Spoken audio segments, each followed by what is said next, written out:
ओम श्री सीताराम चंद्रभ्याम नमः। श्रीमद् वाल्मीकि रामायण बालकांडे पंचदशा सर्गः। प्रिय श्रोताओं, धर्म कर्म ज्ञान आलोक चैनल पर आपका हार्दिक स्वागत है। पंचदश सर्ग का विषय है ऋषसंग द्वारा राजा दशरथ के पुत्रेष्ट यज्ञ का आरंभ। देवताओं की प्रार्थना से ब्रह्मा जी का रावण के वध का उपाय ढूंढ निकालना तथा भगवान विष्णु का देवताओं को आश्वासन देना। उक्त प्रसंग को अब विस्तार पूर्वक वर्णन करते हैं। इस प्रकार है। महात्मा ऋषसंग बड़े मेधावी और वेदों के ज्ञाता थे। उन्होंने थोड़ी देर तक ध्यान लगाकर अपने भावी कर्तव्य का निश्चय किया। फिर ध्यान से विरत हो वे राजा से इस प्रकार बोले, महाराज, मैं आपको पुत्र की प्राप्ति कराने के लिए अथर्ववेद के मंत्रों से पुत्रेष्टि नामक यज्ञ करूँगा।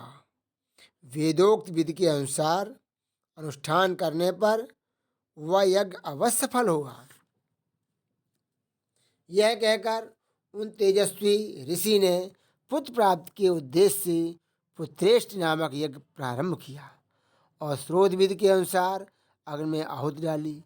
तब देवता, सिद्ध, गंधर्व और महर्षिगण विधि के अनुसार अपना अपना भाग ग्रहण करने के लिए उस यज्ञ में एकत्र हुए।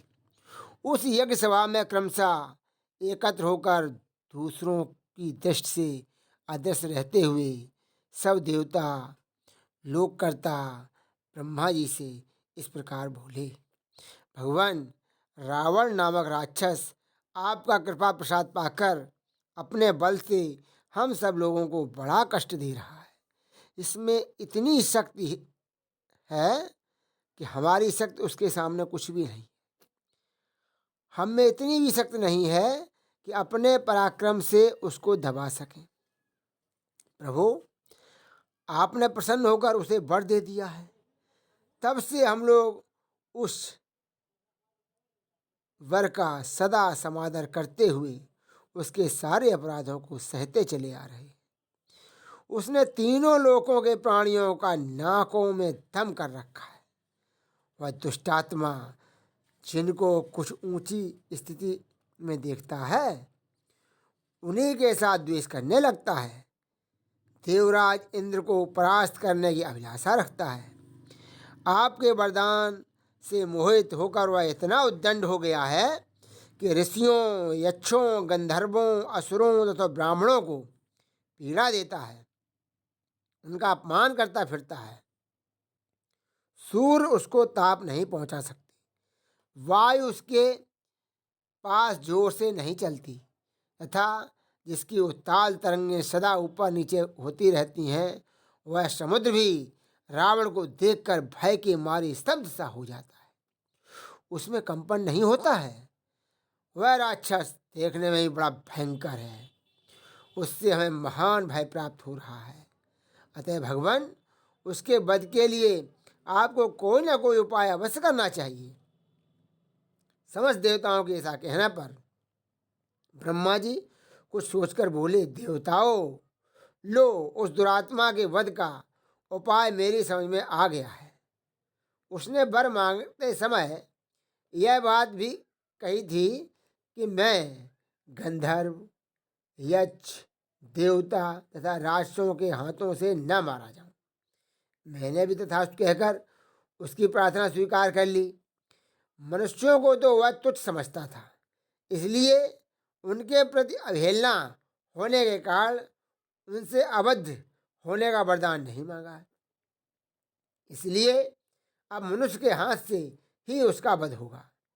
मनुष्य के सिवा दूसरा कोई उसकी मृत्यु का कारण नहीं है। ब्रह्मा जी की कही हुई यह प्रिय बात सुनकर उस समय समस्त देवता और महेश बड़े प्रसन्न हुए।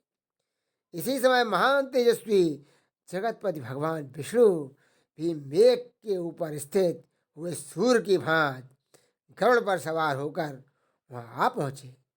उनके शरीर पर पीताम्बर और हाथों में शंख, चक्र, गदा आदि आयुध शोभा पा रहे थे।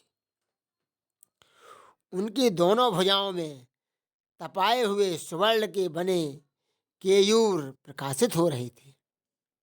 उस समय संपूर्ण देवताओं ने उनकी वंदना की और वे ब्रह्मा जी से मिलकर सावधानी के साथ सभा में विराजमान हो गए। तब समस्त देवताओं ने विनीत भाव से उनकी स्तुति करके कहा, सर्वव्यापी परमेश्वर, हम तीनों लोगों के हित की कामना से आपके ऊपर एक महान कार्य का भार दे रहे हैं। प्रभु, अयोध्या के राजा दशरथ धर्मज्ञ, उदार तथा महर्षियों के समान तेजस्वी हैं। उनके 3 रानियां हैं जो हरि, श्री और कीर्ति इन 3 देवियों के समान हैं। विष्णुदेव, आप अपने 4 स्वरूप बनाकर राजा की उन तीनों रानियों के गर्भ से पुत्र रूप में अवतार ग्रहण कीजिए। इस प्रकार मनुष्य रूप में प्रकट होकर आप संसार के लिए प्रबल कंटक रूप रावण को जो देवताओं के लिए अवध है, समर भूमि में मार डालिए। वह मूर्ख राक्षस रावण अपने बढ़े हुए पराक्रम से देवता, गंधर्व, सिद्ध तथा श्रेष्ठ महर्षियों को बहुत कष्ट दे रहा है। उस रौद्र निशाचर ने ऋषियों को तथा नंदन वन में क्रीड़ा करने वाले गंधर्वों और अप्सराओं को भी स्वर्ग से भूमि पर गिरा दिया है। इसलिए मुनियों सहित हम सब सिद्ध, गंधर्व, यक्ष तथा देवता उसके वध के लिए आपकी शरण में आए हैं। शत्रुओं को संताप देने वाले देव, आप ही हम सब लोगों की परम गति हैं। अतः इन देवद्रोहियों का वध करने के लिए आप मनुष्य लोक में अवतार लेने का निश्चय कीजिए। उनके इस प्रकार स्तुति करने पर सर्वलोक वंदित देव प्रवर देवाधिदेव भगवान विष्णु ने वहाँ एकत्र हुए समस्त ब्रह्मा आदि धर्म प्राण देवताओं से कहा, देवगण, तुम्हारा कल्याण हो, तुम भय को त्याग दो। मैं तुम्हारा हित करने के लिए रावण को पुत्र, पौत्र, अमात्य, मंत्री और बंधु बांधवों सहित युद्ध में मार डालूंगा। देवताओं तथा ऋषियों को भय देने वाले उस क्रूर एवं दुर्धर्ष राक्षस का नाश करके मैं 11,000 वर्षों तक इस पृथ्वी का पालन करते हुए मनुष्य लोक में निवास करूंगा। देवताओं को ऐसा वर देकर मनस्वी भगवान विष्णु ने मनुष्य लोक में पहले अपनी जन्मभूमि के संबंध में विचार किया। इसके बाद कमल नयन से हरि ने अपने को 4 रूपों में प्रकट करके राजा दशरथ को पिता बनाने का निश्चय किया। तब देवता, ऋषि, गंधर्व, रुद्र तथा अप्सराओं ने दिव्य स्तुतियों के द्वारा भगवान मधुसूदन का स्तवन किया। ये कहने लगे, प्रभु, रावण बड़ा उद्दंड है, उसका तेज अत्यंत उग्र और घमंड बहुत बढ़ा चढ़ा है। वह देवराज इंद्र से सदा द्वेष रखता है, तीनों लोगों को रुलाता है। साधुओं और तपस्वी जनों के लिए तो वह बहुत बड़ा कंटक है, मतलब कांटा है। अतः तापसों को भय देने वाले उस भयानक राक्षस को आप जड़ से उखाड़ डालिए। उपेंद्र, सारे जगत को रुलाने वाली उस उग्र पराक्रमी रावण की सेना और बंधुबांधवों सहित नष्ट करके अपनी स्वाभाविक निश्चिंता के साथ अपने ही द्वारा सुरक्षित उस चिंतन वैकुंठ धाम में आ जाइए, जिसे राग, द्वेष आदि दोषों का कलुष कभी छू नहीं पाता है। इस प्रकार से वाल्मीकि निर्मित आर्ष रामायण आदि काव्य के बालकांड में 15वां सर्ग पूरा हुआ। उपरोक्त वर्णन से स्पष्ट है कि हमारे चारों वेदों में से एक अथर्ववेद की बड़ी महिमा है। अथर्ववेद का ही उपवेद है आयुर्वेद, जो प्राचीन काल से लेकर वर्तमान काल तक एक प्रसिद्ध चिकित्सा प्रणाली है।